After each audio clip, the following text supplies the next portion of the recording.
Hey, it's King McKay.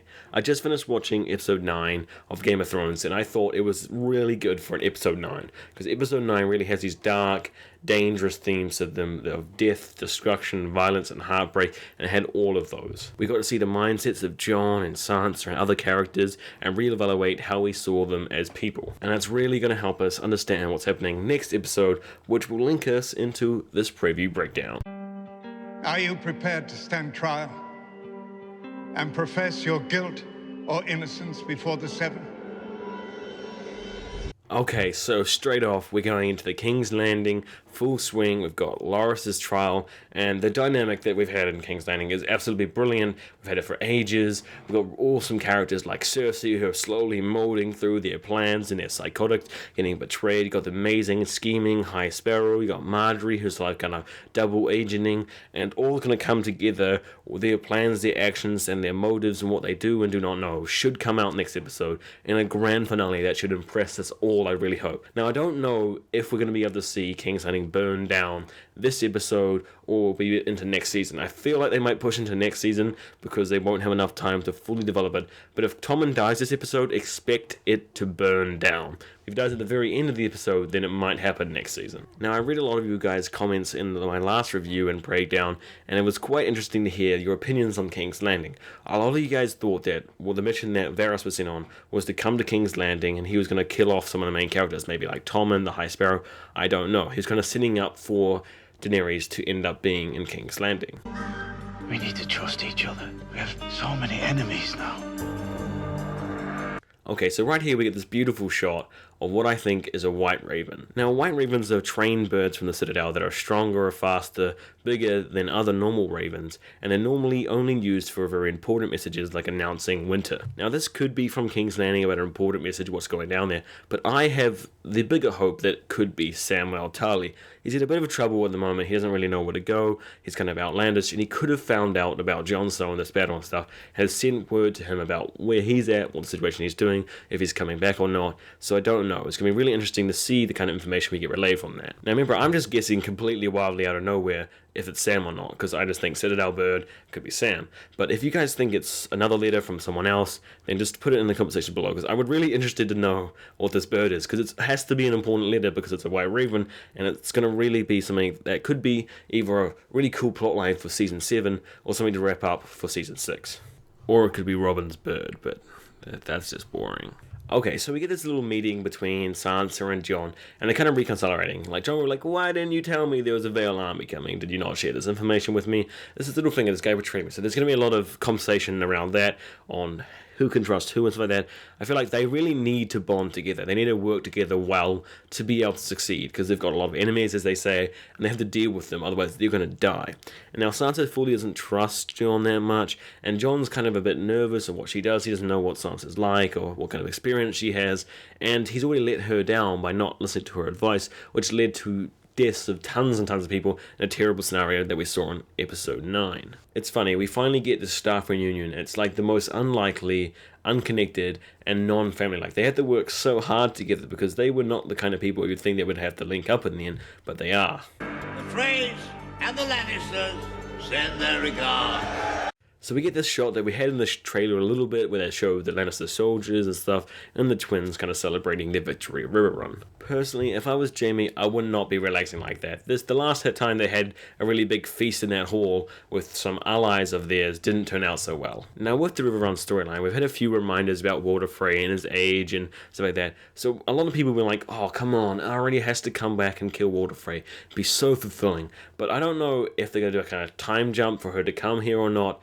That would be quite interesting. If she just like had a face on and she was like hiding in there and she just kills him, comes out of nowhere, it would be a really awesome twist, but I really doubt it's going to happen. Saying that, I still think that the Freys and stuff have a really important part to play in the story. We're either going to have the Hound and the Brothers Without Banners. They're going to be interacting with them, but I feel like they're heading north to be able to fight the White Walkers and stuff, so I don't know if they'll go through them first or they'll skip right to there. What do you want? I thought you knew what I wanted. Tell him what you did to her. Tell him! Now that situation in the north could not have benefited Littlefinger anymore. Personally, I think he was actually there earlier then he arrived and was watching the battle unfold and waited until they were in a very terrible, vulnerable position before he came in. Like, that's just exactly what his character would be like. They're like, no. We could save them or help them out from the start, but no. Shh. Let's wait for them to destroy each other first, and then we'll sweep in, and it puts Sansa and it puts the North and the Starks in a very more vulnerable position to his influence and his men and everything. Also, now that Peter Baelish has the Vale really under wrap and the North completely under his fist to control, he's in this really powerful position to be able to start demanding things he wants. And I feel like that's when he's going to go after Sansa again, because Catelyn's dead, he's kind of going over that, he's got a lot of power now, he's got armies, he truly has a position where he can take what he wants, and he wants everything. So I don't know if he's going to fully go after Sansa for a marriage or something like that, but that's going to be putting Sansa in this really tight situation. If she'd asked for his help originally when he first came and they worked together with their forces, then she'd be in a lot less vulnerable position to his demands, because they would have worked together and be a partnership. She still would have to be like susceptible to what he wants, but less of a bad position that she put herself in right now. Okay, they're finally playing catch up on Devos' character. Now, I really thought that Devos was come accusing, asking about Stannis and Serene and all that way earlier when first Melisandre arrived. Now, I'm not sure what Jon's going to do in the situation, because he kind of likes Melisandre, he needs her advice, he has some things up his sleeve, and she can be useful, but also Devos is the same. Also, punishing Melisandre now kind of seems like kicking her when she's already down. She's kind of defeated, she's kind of given up, and she's only doing a last kind of revived effort, which is very, like, reflectionary of Jon's character. Also, the burning of children doesn't go down well, so it's going to be interesting to see what happens there. Are you afraid? Good.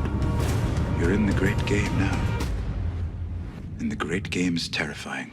Okay, so it looks like we're going to finally get some Bran stuff again in episode 10. Yes, there was so much good shit that could be happening there, and we're just being cut out of it because the storyline's going too fast. Like, okay, there should be some good Bran stuff in episode 10. Then we got this reevaluation of Daenerys' and Dario's relationship. Does he need her? She's changed quite a lot as a person. She's taking charge. She's like a powerful ruler, and I don't think that Dario really fits into her new life. Then we have a reminder that Lancel's still around, and Lancel, I don't think he's going to live very long. Like, I doubt he's going to live to the end of next season. There's no way he can live to the end of the next season.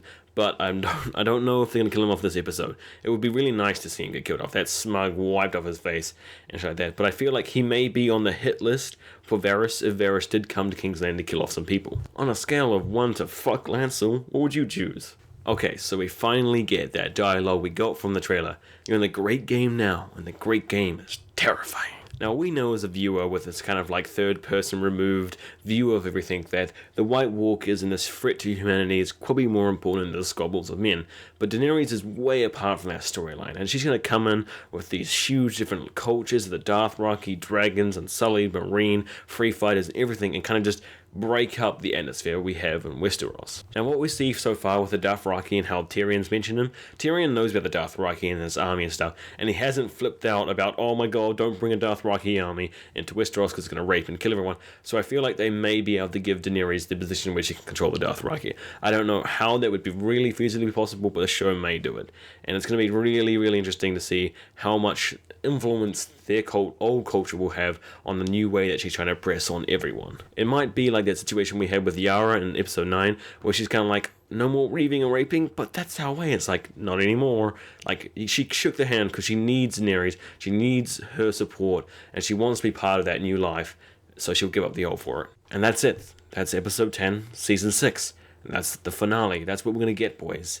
And I think it should be pretty cool. Now, there will be a big gap between this season and the next one, but don't worry, I've got tons of videos planned for you. I've got the review for that episode we just watched, we've got that review for the next episode, and we've got the total review for the season, some great moments and stuff like that. We're going to dilute and just rip apart everything that we can get our hands on. We're going to look at all the theories that come out of this season, we're going to look at all the awesome characters and new stuff. And if you really want to go deep into this series, you can listen to the books. Just go to audibletrial.com/king to get a free audiobook of your choice, plus a 30-day free trial to their amazing service. They've got tons of audiobooks. You can do the Game of Thrones series, any other audiobook you can think of. They've probably got it in their selection. So if you want to listen to 50 Shades of Grey, that's on you, not me. So go to audibletrial.com/king. Thanks for watching. Just subscribe.